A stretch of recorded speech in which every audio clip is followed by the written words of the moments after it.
अस्सलाम वालेकुम। Asia 41 news के साथ मैं हूं आपकी मेज़बान मुतरबा यूसुफ। खबर शामिल करते हैं झंग से। हमारे रिपोर्टर राना शाहिद के मुताबिक डिप्टी कमिश्नर शाहिद अब्बास जोया की ज़ेर सदारत government employees cooperative housing society का इजलास मुनक्किद हुआ।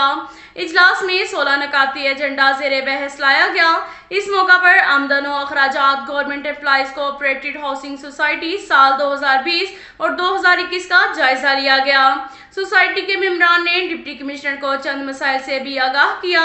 डिप्टी कमिश्नर शाहिद अब्बास जोया ने कहा कि सोसाइटी के पार्क में नीलामी दरख्तां सोसाइटी में मजीद सायादार दरख्त लगाए जाएंगे। Development committee managing committee labour rate पर सोसाइटी में सड़क की तामीर करवाएगी। डिप्टी कमिश्नर ने कहा कि सोसाइटी के तमाम तरक्याती काम डेवलपमेंट कमेटी के जेर निगरानी होंगे। सोसाइटी के दोनों फेज के अलग अलग बैंक अकाउंट होंगे। शाहिद अब्बास जोया ने मंजूरी फंड्स बराए तरक्याती काम लालाजार कॉलोनी दोनों फेज समेत सीवरेज सफाई सड़कों की मुरम्मत और दीगर अमूर का भी जायजा लिया।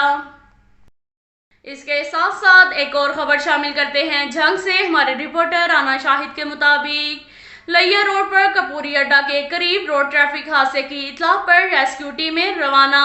कॉलर की इत्तला के मुताबिक कोस्टर बस और कैरी डिब्बा ओवरटेक करते हुए सामने से टकरा गए। रेस्क्यू 1122 की टीम ने बरवक्त रिस्पॉन्स देकर जाए हादसा पर पहुंचकर रेस्क्यू ऑपरेशन शुरू किया। कोस्टर और कैरी डिब्बे के तसादम के नतीजे में 6 अफराद जाम बहक हो गए, जबकि 7 अफराद शदीद जख्मी हो गए। रेस्क्यू 1122 के एहलकारों ने जख्मियों को इब्तिदाई तिब्बी इमदाद मुहैया करके RIC गढ़ महाराजा अस्पताल मुंतकिल किया जा रहा है। अब तक के लिए इतना ही काफी है। मिलते हैं अगले बुलेटिन में, हमारे साथ रहिएगा। अल्लाह हाफ़िज़।